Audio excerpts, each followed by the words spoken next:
A very good morning to you, and thank you so much for finding time to be with us today. This is Kenya and Africa at a glance. And being a Monday, we do have so much to talk about, seeing especially in the country where we are headed towards a general election in August, and there has been a lot of political activities over the weekend. And so we do have so much in store for you. My name is Miriam Mugutu. Good afternoon, good evening. Depending on where you're tuned in today, I'll take us through quickly the headlines, and then I'll bring in my panelists, and then we will look at some of this story. And on the Star newspaper this morning, the main headline, Raila taps governors for Azimio vote hunt. County bosses have massive resources and structures at their disposal. The story is on page 4 and 5 of the Star newspaper. And then hooliganisms as youth pelted stones at DP's city meeting. I think that was quite a disappointment, but you know, the Kenyans online had so much to say about this and the possible cause, and perhaps who sponsored this, violence and hooliganism we saw yesterday during Deputy President's, political meeting or rally in Jacaranda grounds. And Ruto to ex-Prime Minister, commit against mass action if you lose August election. The story is on page 6. Kalonzo and Jimmy Wanjigi dalliance signals possible entry to Wiper Party. And that is on page 7. NCIC's tough task in taming loose tongues during campaign period. You'll find that on page 14 and 15 on the Star newspaper. And then we turn our attention to the Standard newspaper. Fresh battle to save BBI. Reggae president and his allies are set to challenge controversial rulings that stopped their push for constitution review. Case will have far-reaching implications whichever way judges rule. That is on page 6 and 7 on the Standard newspaper, and we shall look a bit of that story. And rogue businessmen fight with power, man be wood. That is on page 10 and 11. And Safari Classic Rally revs up ahead of February action. That is on page 38. And complex game, why Wiper ANC will be headache for Raila and Ruto. And that is on page 8 as well on the Standard newspaper. And on the Daily Nation, why your SACCO savings are at risk. New report finds that some SACCOs are opting to outsource the work of protecting their systems to poorly vetted consulting firms, compromising their client savings and personal information. More than half of the SACCOs in the country are also yet to implement data recovery plans, according to the survey that has exposed the major vulnerabilities in SACCO's information technology and systems. And I think this is something that a lot of Kenyans should worry, because we know a majority still use the SACCO when they want to, save and perhaps build a house or pay school fees or things like that. So majority of Kenyans still are in SACCOs. So if this is the case, and then I think majority of us should be worried, and perhaps the government should come in quickly and see that the safety measures required are put in place. Ruto Raila go online in fierce battle for votes. You'll find that on page 5. And teachers employer resume salary talks. You'll find that on the back page. And sacking of cleric in divorce saga sparks for all. And I watched that story, and I'm sure Tawish also watched it. And maybe we'll start our conversation there, because that is what we have on the front pages of the leading newspapers across the country. We're joined this morning by Samuel Tawish. Tawish, a very good morning to you. A very good morning indeed to you, Miriam Mugutu. Good morning to all our viewers watching this program in Kenya and the rest of the world. All right, so I don't know if you watched that news. I know perhaps it's not a national story, and it's not, the faithfuls that are set in church, Archdeacon John Gashau of the Anglican Church of Kenya has been ostracized by the church, but he's still revered by his flock. So apparently, the wife left him, and the church insisted you have to be married for you to continue being a shepherd in that church. So he was given a letter to remove him, and the wife left from whatever the congregants were saying. So they actually went to his home and picked him up and brought him to the church. I don't know, is the church perhaps stepping its mandate when it comes to certain things, and perhaps maybe the marriage was not happy, maybe the marriage was volatile, so you'd rather be alone and safe than being forced. I mean, what do you think of the position of the church in this matter as we get into the politics of the day? Thank you so much, Miriam. I may not quite be an authority in as far as this scaffold is concerned, or I should put it as a fiasco, Miriam. But again, because we live in this society and these are things that concern and happen within where we live, I think I'll just make a very brief remark on the same. Miriam, our churches, which are supposed to be role models, churches which are supposed to shepherd the Christians, shepherd, of course, the faithfuls, have completely lost direction. In the sense that they have lost the moral decadence. They do not have any moral standing in as far as guiding the faithful is concerned. So particularly on this matter of that church leader that you're speaking about, Miriam, is something that I've also had an opportunity really to watch and listen, of course, mainly in the media. But it's something that is very, very embarrassing, especially when you have church leaders or when you have priests who are embroiled in such kind of fiasco. I think they can as well find a way on how to handle this, but the way it was done, I think it was somehow a very big embarrassment to that particular priest. And maybe the church members, the faithfuls in that particular church, would have seen another better way or an alternative in a way that they were going to address this particular confusion, other than parading and of course displaying such kind of despicable actions and embarrassment to their very own priest. So Miriam, indeed, this is something that we cannot quite, of course, take pride in. It is something that must be rebuked. But again, even the priests themselves, they have to be very, very careful because again, these are people we go to for solace in terms of our hearts. These are people we go to look for guidance in as far as, say, marital issues are concerned. So when they themselves cannot be able really to drive or to take that ship nicely, Miriam, then it becomes a very big challenge on the ordinary, of course, faithful. So it's quite a very big challenge, not only on the side of the priest, but equally so on the faithfuls, especially those who took that action against him. I submit. All right, very well. Thank you so much. And it is the church management or leadership that decided to get him out. Sharon Gitonga, very good morning to you. Thank you so much for joining us this morning, if you can hear me. Very good morning to you, Miriam, from the headquarters in Nairobi, my colleague panelist Samuel Tawish, and to all our viewers who are watching us in Kenya, Africa, and the entire globe. All right, so we're about to get into the politics of the day because that is what's happened a majority over the weekend. But there's this story that, this pastor from the Anglican Church and, the leadership of the church removed him because he divorced his wife. I guess from what I was watching in the news yesterday, the wife left, but the leadership of the church is saying you have to be married, you have to go get your wife. But the wife is the one that left. And because you can't go and get your wife or you get married again, then you can continue serving, in this church. And in the day and time where we live in now, where there's a lot of, abuses, the gender-based violence, the things. So perhaps it is best. I don't know the story of this, pastor. So maybe it was best that, he separates, but the church is saying you can't serve unless you're married. And so the church is pushing him to go get that wife that left. I don't know, is the church overstepping its mandate in this regard?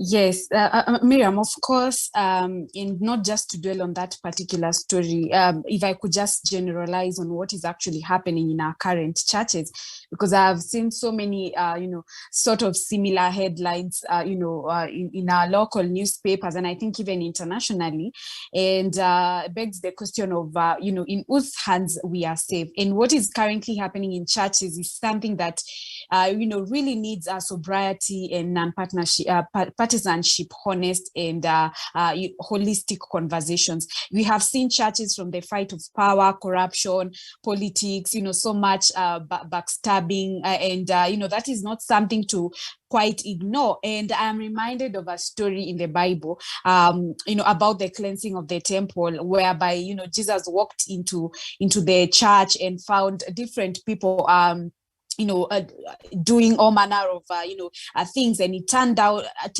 the tables after the church had actually been turned into a marketplace. And he actually told them, that my house is not going to be called a house of prayer. He actually said that his house is a house of prayer and not a den of thieves. And I think it's high time we actually turn down the same tables in most of these modern churches that have been overtaken by the lust of flesh, pride of life, and the lust of the eyes, because they have actually been conformed to the patterns and the indoctrination of the world. And everyone is trying to understand where, in whose hands we are safe. So this is something that really needs sobriety discussions moving forward, because I think for the case of marriage, I mean, this is a personal decision. You cannot force someone just because, for them to get to a point of divorce, it is something that they have both agreed into. And once something is, not working, you just let go. Arbitrations, in some extent, do not necessarily work. Thank you. All right, very well. And at the end of the day, I know, when it comes to religious leaders and spiritual leaders, we place amount of premium on how they should carry out their lives and how they should move, because they're congregants and people who look up to them. Expect a certain level of, moral standard. But at the end of the day, these are human beings. We have to remember that. And when I was watching that story, perhaps what played in my mind, I was reminded of why so many people perhaps get stuck in situations that are not good for them, in situations that are risky. They're risking their lives because, the word of God says, and, my pastor saying that I should just try working on it and just stay there. And at the end of the day, that person, we get to bury them. If it's not working, it's fine. And even for a pastor, they're human beings. So that is just my 2 cents. Okay, so now let's get to the ugliness of our politics and what we saw play out yesterday at Jacaranda. Page 4 on the Daily Nation. And the Deputy President William Ruto and ODM leader Raila Odinga clashed yesterday over chaos that rocked the DP's rally in Embakasi East yesterday. The DP, who was on his day 3 tour of Nairobi, stormed Jacaranda grounds, where his rally was disrupted by youth chanting the ODM leader's slogan. Police were forced to use tear gas against the rowdy youth to allow the rally to proceed. However, hell broke loose as the DP concluded his speech, accusing Mr. Odinga and Embakasi East Member of Parliament Babu Wino of orchestrating the violence. As he made his speech from a dais that was secured by police, some of his supporters engaged the pro-Odinga youth in running battles, forcing the police to lob tear gas canisters to stop the chaos. At one point, the pro-Odinga youth barricaded the exit from the grounds and lit bonfire to stop the DP's motorcade from exiting. The DP accused Mr. Odinga of perfecting the politics of violence. And as you watched those chaos unfold yesterday, Tawish, I don't know, what are your thoughts? Just when we were here sitting and talking about the politics of tolerance and how far we've come as a country, and I was very proud of us. And then an hour later after the show, I'm watching this news, and I don't know how you felt about that. Miriam, it was indeed very, very disappointing and very unfortunate that we had, of course, those acts of violence really taking place in Nairobi yesterday during Deputy President William Ruto's tour of the city, and particularly in Embakasi East constituency. Miriam, you have said here on this platform a number of times that political intolerance, political intimidation, and political threats is something that we must all really stand up against, is something that we must all denounce, regardless of who is perpetuating it, because it could be you tomorrow, it could be me today, and therefore, when there's no kind of, exclusive or favor in terms of treatment on how we are going to deal with such kinds of acts of violence. But the most unfortunate part of it is that the Deputy President, being the second in command in the country, should have really call upon the police to try and investigate the cause of this particular chaos, and probably the perpetrators behind this chaos being brought to book, other than just pointing fingers and making a foregone conclusion that perhaps it was ODM leader Raila Amolo Odinga who had hired or paid this youth to come and disrupt his rally in Embakasi yesterday. I assume, Miriam, that this probably could have been local politics playing out, and Deputy President William Ruto just got himself into the local politics or the local contestation, particularly maybe in Embakasi East. You know, Babu Owino is the current MP for Embakasi East constituency, and there are so many dynamics really taking place, including even William Ruto going there with the potential challenger to Babu Owino. So you'll quite naturally expect that Babu Owino may not necessarily take it lying down, especially looking onto the kind of remarks that some of the leaders who accompanied Deputy President William Ruto were making in that particular rally. You know, and this is something that has been affecting Deputy President William Ruto's rallies. You go to Meru, for instance, instead of selling your agenda, selling your policies, and telling the Kenyan people what your manifesto is, all he does is castigate Meru Senator Kiraitu Murungi simply because he has chosen to support Raila Amolo Odinga and the Azimio la Umoja. And anyone else who does not support UDA, then he comes and bastardizes, he comes and he does name calling.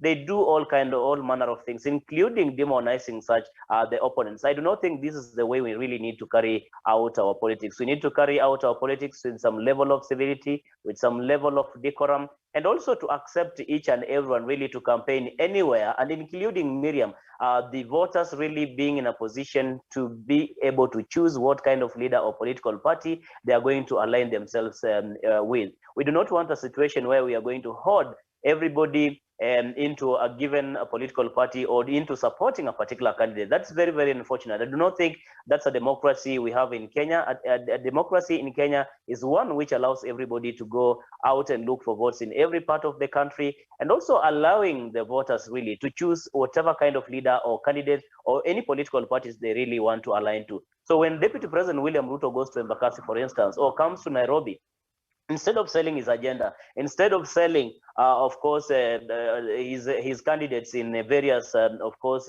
political position that they'll be vying for in this coming general election, what he does is to castigate the sitting politicians or the sitting leaders who are incumbents, and also to some extent really castigate those who are supporting Azimio la Umoja. So naturally, Miriam, by default, really, you will expect that there will be a revolt. There will be people who will come to oppose such. And sometimes you'll just think maybe these people have been organized. But you see, Babu Owino being a member of parliament from Embakasi East has not been is not mean task. It doesn't mean that he does not have supporters. And if supporters hear anything said bad or his name being defamed by political opponents, so naturally they will just come out in an attempt to defend their own, of course, politicians. So some things just happen naturally, but by and large, I think we must reprimand this kind of behavior, and whoever was behind it must really be brought to book. I submit, Miriam. All right, thank you. And before we get into the statements by Deputy President and from opposition leader Raila Odinga's response to that, Sharon, what is your reaction to what happened yesterday, the chaos that erupted at Jacaranda grounds? Thank you very much, Miriam. And first of all, to begin with, I think this was quite bad and should be confirmed, with the strongest terms possible, even as we climb up for mature politics and and politics of tolerance. But then again, I think when it comes to politics, strategy and timing goes hand in hand. I remember last week, one of the dailies had covered on how, Raila's strategic team had actually mapped out different zones as either blue, green, or red, and they had put up their strongholds, their battleground, and the most vulnerable, the most vulnerable sites. And with that, they had a very elaborate distinct game plan on how to maneuver. So when I look at the case of what happened, yesterday in Jacaranda is quite similar to what had actually happened to Kondele, and the same thing Tawish has talked about what happened in Meru. And, we've always said here that politics are quite emotive. And if you are actually combative, people are going to react. People are going to if you provoke people, they are going to react. So the best thing is, to learn how to conquer by persuasion and not by being combative. And then on the other hand, I'm also trying to look at the issue of having to mobilize people when it comes to rallies. And that could also be something, because Deputy President has been on the limelight, in other forums where he's been accused of fairing people. So probably the issue of handouts having gone wrong, and people are not given what they were promised. So definitely you'll see such things happening. And the bit that I think the Deputy President actually went wrong is to even insult Raila Amolo Odinga, and it's quite something that should not be condoned in any level, because I believe if you look at what happened in Kasarani and even recently over the weekend in Thika, it shows how much the former Prime Minister has actually matured when it comes to politics. So I don't think he would really stoop that low to even organize members to be involved in such barbaric acts. And I think for the Deputy President, in a nutshell, there's something that people say, direction is better than speed. It's high time for them to just pause and get back to the kitchen cabinet and revise on their strategy, because mobilized numbers are not necessarily going to translate into voters. And finally, as I conclude, there's a common saying that says, the reason as to why a fly gets into the grave, is buried together with the corpse, is because it lacks anyone to advise them. I think this time, let us, rather the Deputy President's team needs to, revise their strategy and map out the areas that are either, of stronghold or are vulnerable, and, come up with affirmative structures on how they are going to maneuver them. Thank you. Okay, thank you so much. And of course, there were accusations and counter accusations. And Sharon, you brought up the issue of a Deputy President immediately, even without proof, just going on and blaming Raila Odinga. And I don't know, Raila Odinga seems to be very busy. I don't know if you would sit down and organize, a chaos at Jacaranda. But I can see that, to be honest with you. But also, let's just read through what Ruto said yesterday. We are telling you from Jacaranda, those well known for causing violence and using youth to cause violence and swear in themselves and refuse results of an election, your days are numbered, he added. But Mr. Odinga told off, hold on, and also something else, he said, you man of Bitendawili, you are a man of treason, you cannot threaten us. A man who commits treason in his own country pretends that he can threaten anybody and sell fear to anybody. These are your last days. And Mr. Odinga's office responded by saying, it is not beyond Ruto to sponsor the disruption of his own rally. Violence has been part and parcel of Ruto's brand of politics right from the time he introduced himself to the country through YK92. So the ODM, party or team is saying, you know what? It's very much possible that Deputy President William Ruto is the one who sponsored the chaos that took place at his own rally. That's our wish. I mean, this is Kenyan politics. Is there a possibility of someone going that far?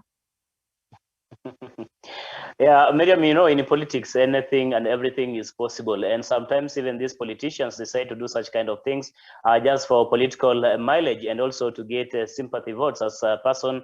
They will want to fame themselves as people who are being targeted, people who are being victimized for various political reasons. And so when they find that they're not quite making that strides in as far as their politics is concerned, they will sometimes even choose the desperate measures, including even sponsoring some acts of violence, just to portray the opponents as people who are intimidating, people who are not tolerant politically. But there's something that Sharon has quite said, Miriam, and I think I wanted quite to echo, that we need to desist from politics of provocation. And I think that is what Deputy President William Ruto has fashioned himself into, a man who goes to every place and every village and provokes just the voters, provokes the people. You know quite well that this is, of course, Babu Owino has an immense support in Embakasi East constituency, if not the whole of Nairobi. And so is Raila Amolo Odinga, his party leader. So when you go, for example, to Jacaranda, And we know this Jacaranda place and what it is known for.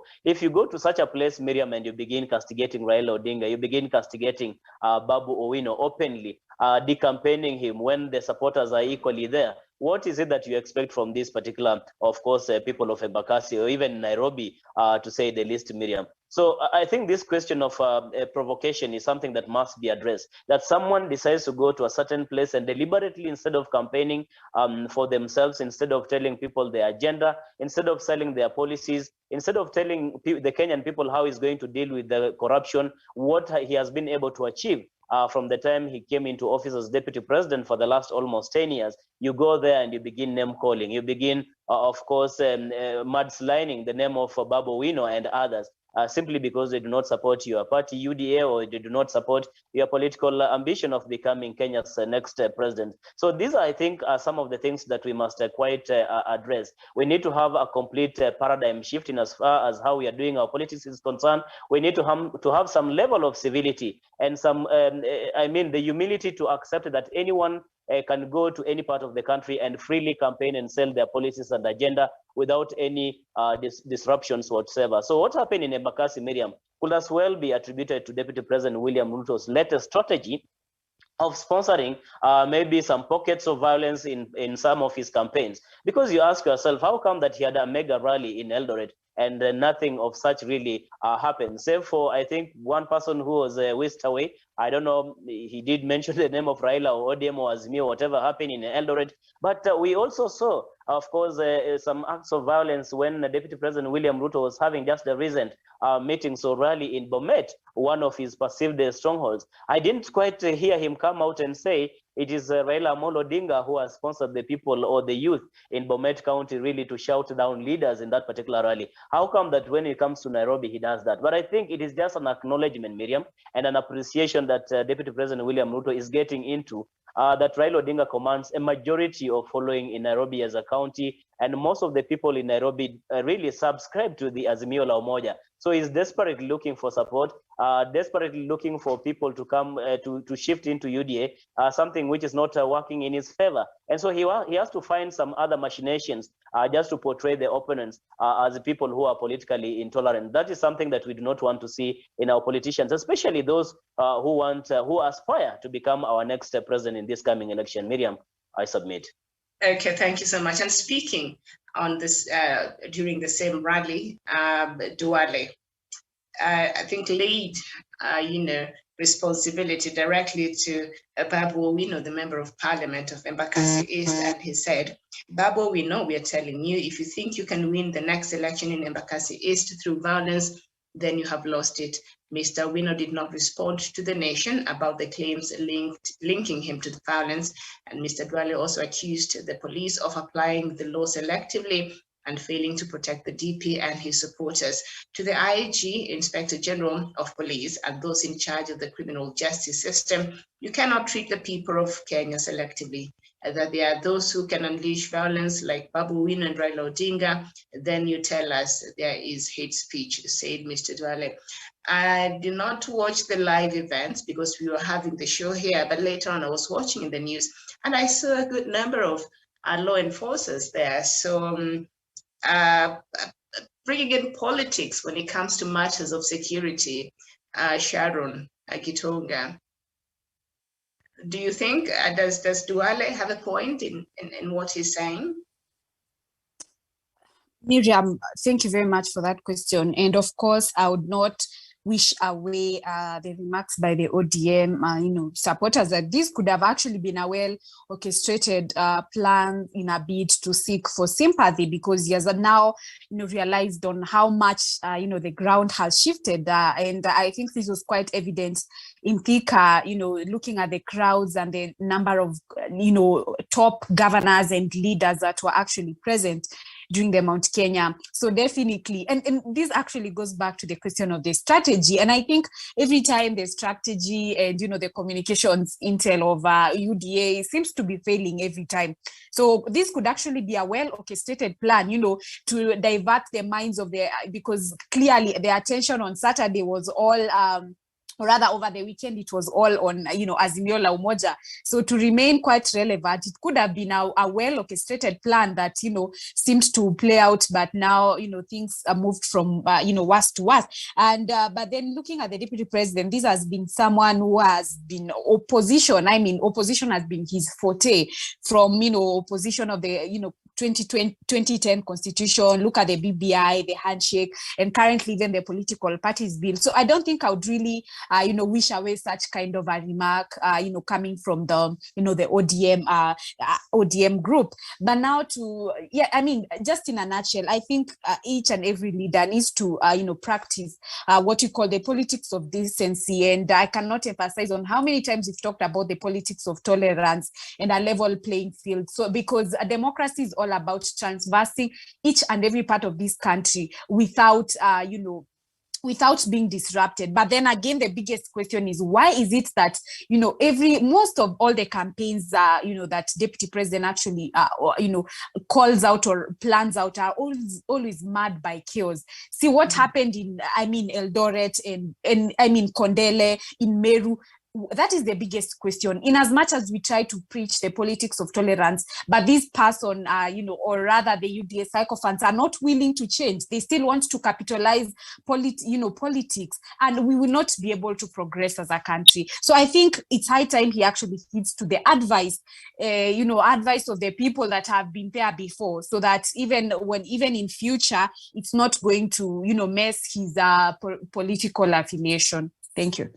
Okay, yeah, thank you so much. And I think you brought up certain issues that perhaps before we move on to another topic, I'd like Samuel Tawish perhaps to add his voice in this. And let's not forget also another chaos, or rather disruption that happened.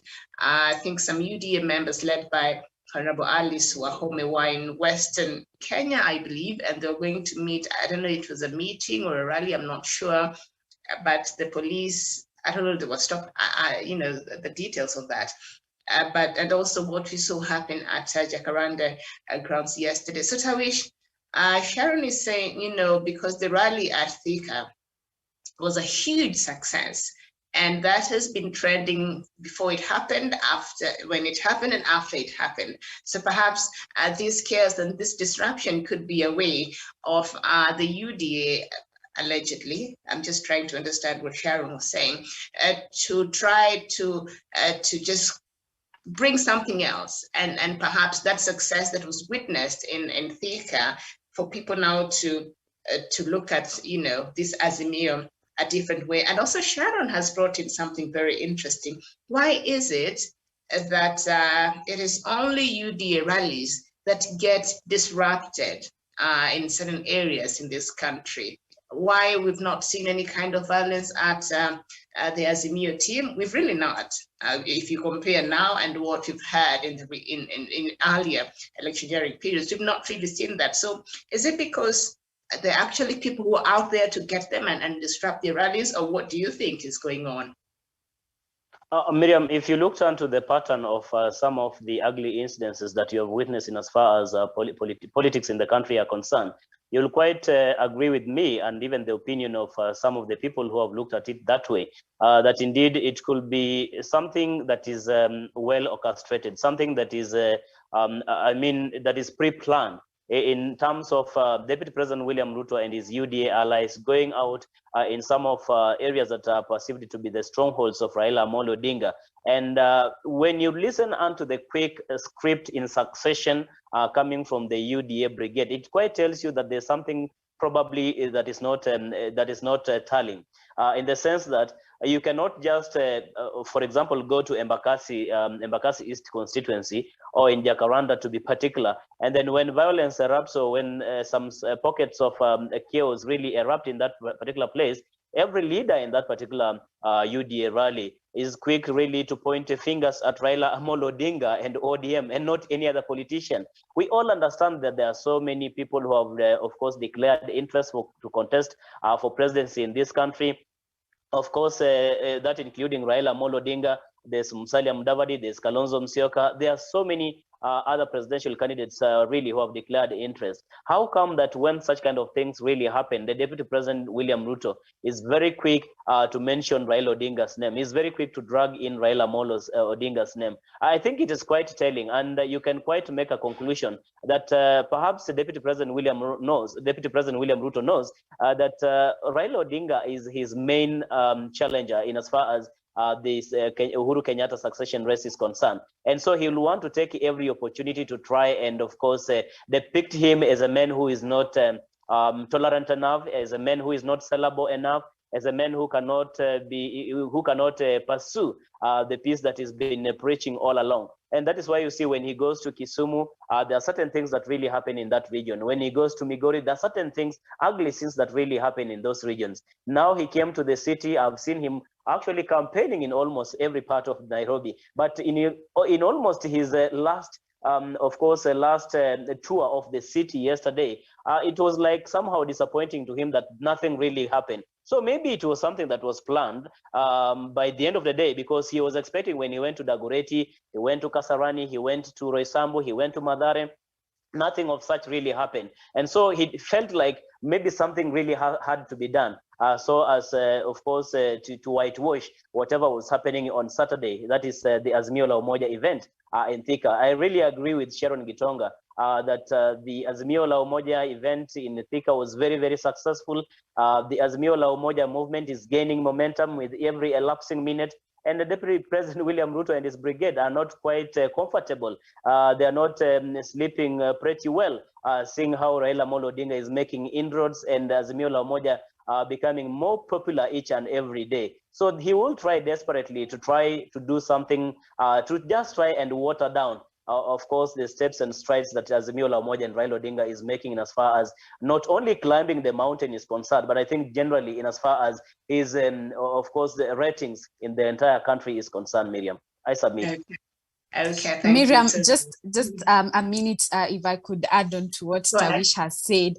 You know, when I see what is actually happening in the UDA currently, it's a reflection, or rather exactly what used to happen before with the ODM, with the ODM team before. If you look at, the issue of the CS is actually declaring openly their support to, Raila is exactly what used to happen before. And also the issue about the UDA actually going to people directly, as opposed to working with partners, rather the governors of the area, because they also have influence long after you're gone. So I think because they say there's no permanent enemies, in politics, how about the both strategic teams from either the UDA seek some advice from from the ODM, because right now the ground. But Sharon, yes? We have to remember that Sonko made some damning confessions. Remember, all right, our team did this to portray. It's but at least to allegedly.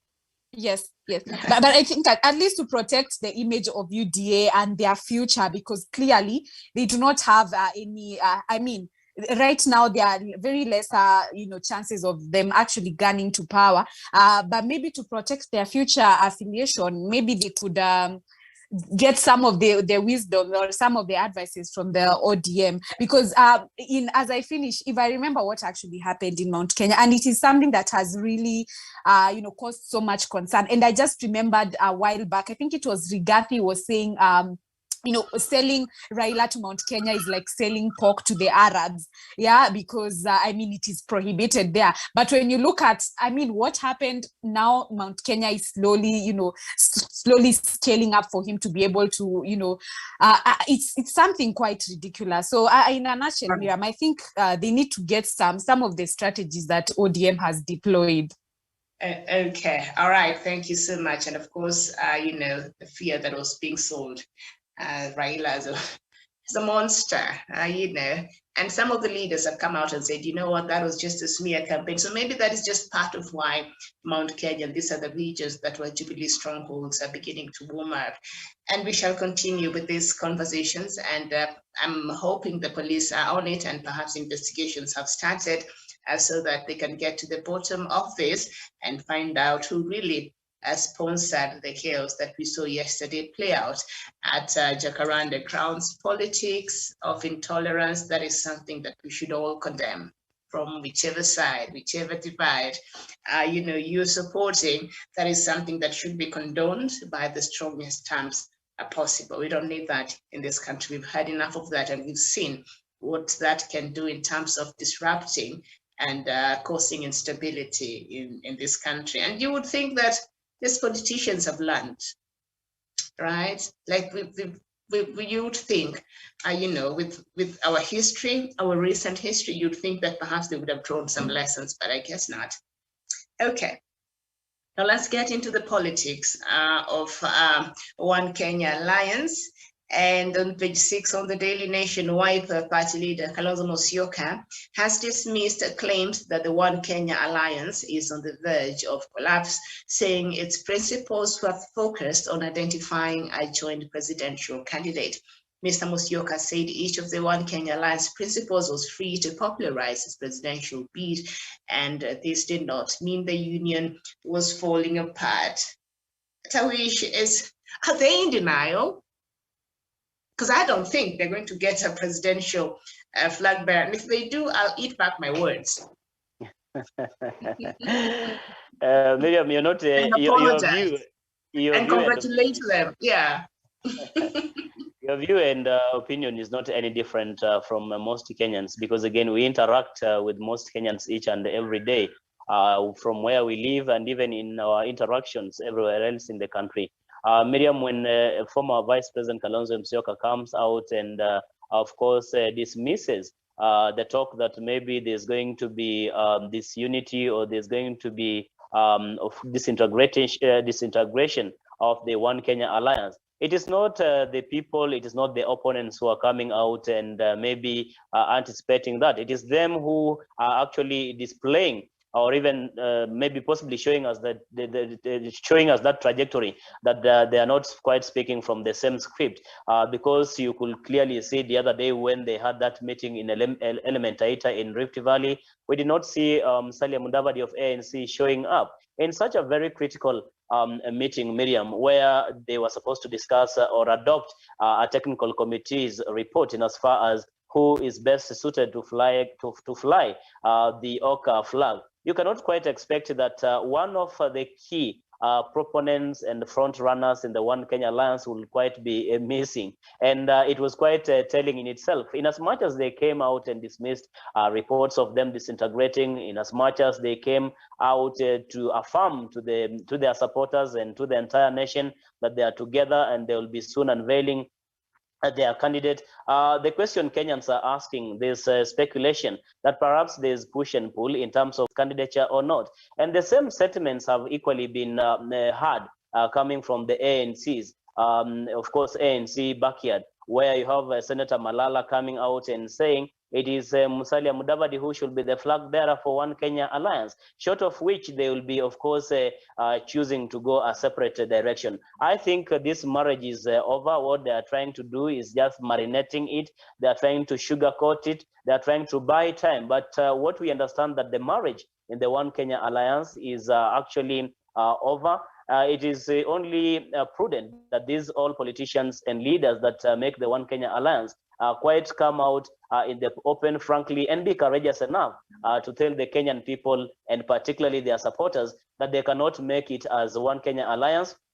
And therefore, they are sponsoring individual candidates, say from ANC, Ford Kenya, or even Wiper Party to contest for presidency. It was very, very, of course, interesting to listen to Kalonzo Musyoka. I was it on Saturday, really in his Yatta home, saying that his name will be on the ballot and no amount of coercion, intimidation, threats, or any persuasions will make him to drop his ambition really to go for the top seat. One really wonders, what is it or who has asked Kalonzo Musyoka really not to have his name on the ballot?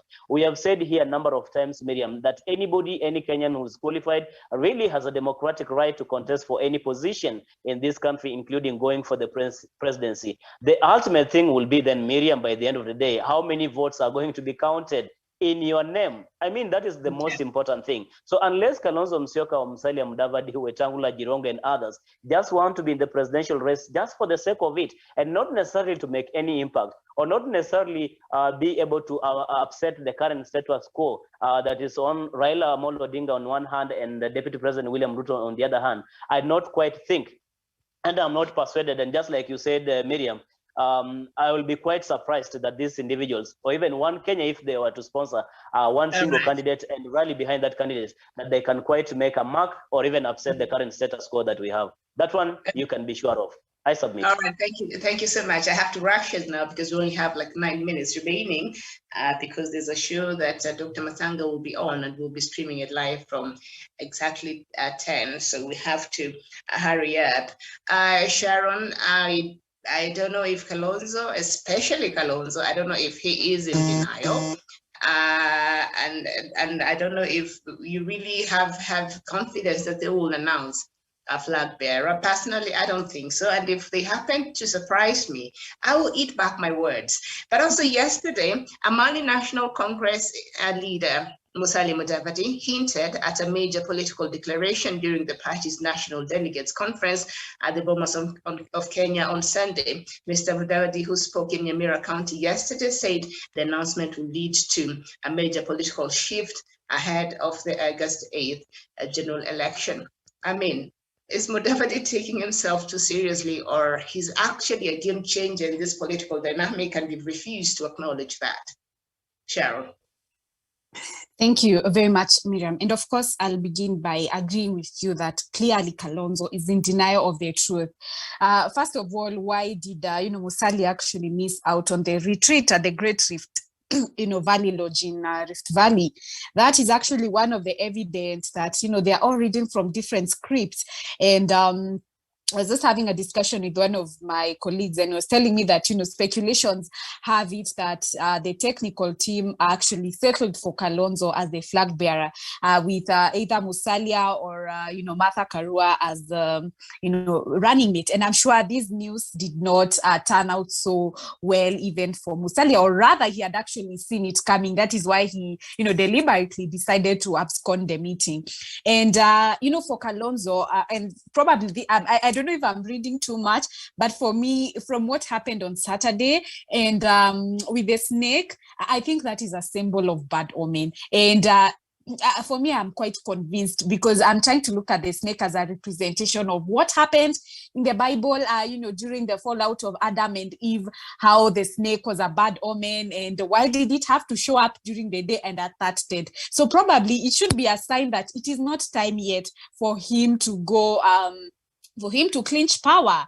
Yeah, Then on the other hand, now for Musalia, let us wait for his announcement. He said he's going to give an announcement on January 23rd that is going to, shake the whole country. He said it's going to be a political tsunami. So let us wait and see what it is. But I think it is clear that, it's going to be a 4 or 5 horse race, but, on the ground, things are going to be different. Anyway, let's allow them to be political vehicles to threaten us, because each and every electioneering period, they're usually there. But at the end of the day, the people have the say, and on the ground, I can tell you, it's only a 2-horse race. Thank you.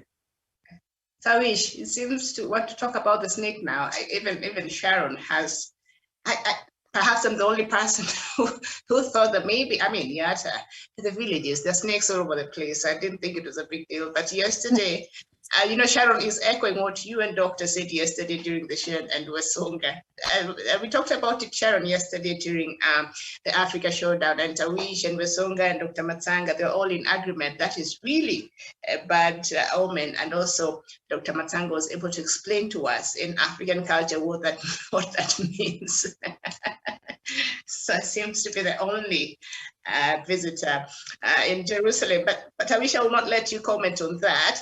But perhaps as we conclude, Kitui Governor Charity Gilu yesterday warned Wiper leader Kalonzo Musyoka against herding the Kamba community into the opposition with his planned presidential bid in August elections. Governor Gilu said Mr. Musyoka does not stand a strong chance of clinching the presidency, and that his candidacy will only benefit a few Wiper Party MPs hoping to hang on to his coattails to secure a re-election. So Ngilu is saying no. This dream you have, Mr. Kalonzo, senior counsel, it's not viable. You can't be the president of this country unless you're working with other people and you have the support of other Kenyans and other political leaders from other regions. But going at it by yourself, that's a pipe dream. What do you make of that? Sure, Miriam. I think I agree largely with the sentiments or opinion by Charity Ngilu, the governor for Kitui, in the sense that, Miriam, Charity Ngilu is no stranger to the politics and political formations in this country. You remember, even in 1997, she did contest for the seat of president, and she knows what it takes really to contest for the seat of president. And Kalonzo Musyoka equally is no stranger in this game. He was in 2007 a presidential candidate, and he quite knows how many numbers of votes he got in that particular presidential contest. And so moving even into 2022 August general election, Miriam, I mean, we must live with the reality that there are things that you must just accept and agree. We cannot live in denial that simply because you have you're a kingpin of a certain region or a certain community, then that equates to you being able to upstage a very serious political movement in the country. Kalonzo Musyoka himself has an uphill task in terms of bringing together the leaders and the people, the supporters in his restive Ukambani region. You have Charity Ngilu of Kitui, you have Kivuta Kibwana of Makueni, you have Alfred Mutua of Machakos. All of these governors actually in Azimio and are not supporting Kalonzo Musyoka, including a handful of MPs or elected leaders in that region. So how can Kalonzo Musyoka then claim that he has any following or any support in that particular region when the elected leaders and even politicians in that region do not quite support his ambition? So he has to swallow the pride and choose to support either Deputy President William Ruto or the Azimio La Umoja movement led by Raila Amolo Odinga. But it is in my considered view, Miriam, as I finalize, that Kalonzo's interest and those of Wipers and the Ukambani people are best catered for in the Azimio La Umoja. I submit. Okay, thank you. Sharon, would you like to, just 30 seconds, perhaps on what Ngilu said? Yeah, I think Ngilu is that statement is quite legitimate, given the reality of how things are. And if you look at currently, and I've always said, Kalonzo, first of all, Wiper could not even marshal up the MCA by-election, of Ngoma Sumbawat. So what kind of influence does he have? As we speak, all the governors have, in the lower eastern, have all, declared their support for the Azimio La Umoja. And these governors are not people that are actually, handpicked. They are people that are elected by the people. So they are going to influence largely when it comes to their direction on what they want, the people's votes to go to. So for Kalonzo, I think it's high time that he gets in touch with the reality and actually, get himself aligned to the Azimio La Umoja. And supposing the BBI is actually passed on, probably, I'm hoping maybe he will get a chance as a prime minister or a deputy prime minister. So let's wait and see. Anyway, as they say, politics, a day in politics is an eternity. Let's wait and see how things are going to play out. Thank you. Okay, thank you so much. So right now, I just want us to turn a quick attention to the stories from across the continent of Africa this morning, and perhaps let me bring us a bit of some headlines from across the world as we make way for the other show from across the continent. Let me just get that. Just give me a minute here.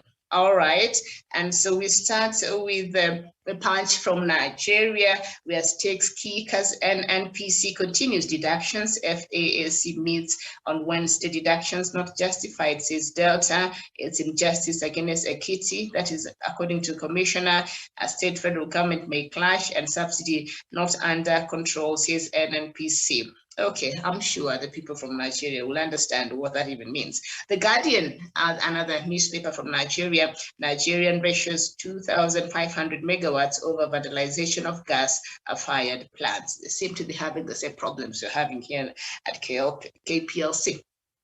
And conduct 2023 elections with new law, Jega tells Buhari.